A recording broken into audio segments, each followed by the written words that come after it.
Are the innovation techniques we've discussed today applicable to smaller as well as larger institutions? The background to this that I've been given is really whether you have positive examples about smaller businesses putting together similar programs to the ones that we have seen work very well in large organizations. The quote I've received is, in our own business, people have been forced to face up to their previous assumptions when finding that they don't apply. I'd like to maintain the momentum that we started to get because of this. John, you mentioned the phrase, helping organizations to achieve escape velocity. Do you have examples of how smaller firms are achieving this?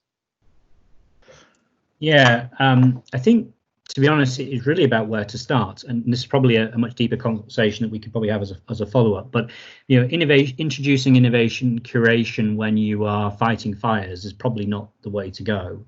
An innovation curator is typically something that a more let's say an organization that doesn't have that sort of level of inertia, has a sort of a modern innovative attitude, tends to introduce as a consequence of realizing they have a large collection of ideas and concepts and innovation projects that are kind of somewhat sat on the shelf, and some of which are being operationalized. So that's more of a kind of something we would introduce later on. And I think I would go back to actually the feedback I gave to Sarah, even for small companies, and I've seen organizations of a couple of hundred or so do this, is just to be very, very pragmatic in the first instance, leverage basic innovation tools and competencies and people, even if it's just a team of one, to make things better than they are today.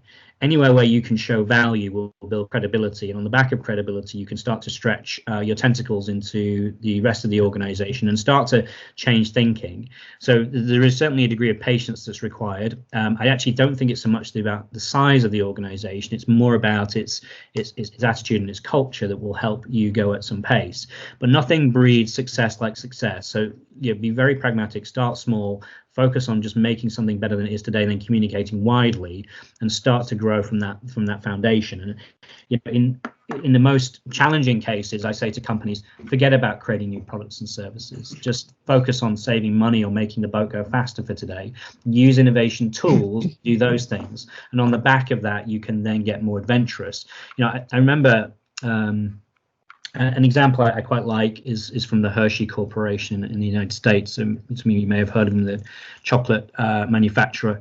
There is obviously it's a large organization. Actually, if you turn up to the town of Hershey, Pennsylvania, it's quite bizarre because everything is orientated around this chocolate factory. But they actually had a very, very small corporate innovation team of 3 people. So it's quite a large organization, had this very small corporate innovation team. And they really struggled with resources and capacity. So they didn't have an innovation curator. They didn't have an awful lot of the things that perhaps many modern innovative organizations have today in terms of resourcing and design thinking, workshops and accelerators. None of that existed. But they had 3 people that had great passion and a great skill sets. And what they did is they went to the finance director and said, look, we're going to put a portion of our energy into making the boat go faster. All we're going to do is just to use our skills and our competencies on things that you measure, which at that time was money. We just want to save money, improve cash flow, improve efficiency. We're just going to use our skills for those things. But the condition is we get 10% of whatever the savings are into our innovation budget. And we are allowed to do whatever we want with that. So if we want to do some venture capital investments, then we can do that. If we want to add more resources, we want to put people through training courses, we get the freedom to use that money. And of course, the finance director signed that off because 10% of something you didn't have is an easy promise to give away. But on that basis, they were able to self-fund the innovation activity. And every year they did work on improving efficiency and then used a portion of the savings to help build that innovation competency and capacity. So I know it's just another idea to throw into the mix. Yeah, I think just a couple of things to add. I back to what I said about guerrilla tactics. In a sense, what Colin's described there is a great example. I guess a couple of things. One of the things we need to remember about even large organizations is that they once upon a time were startups. So in a sense, somewhere in the origin story, there is this small being innovative. What often tends to happen is there's a kind of peeling off between the innovative edge and the mainstream. That means that for smaller organizations, it's potentially less distance. It's more possible to maintain the cohesion.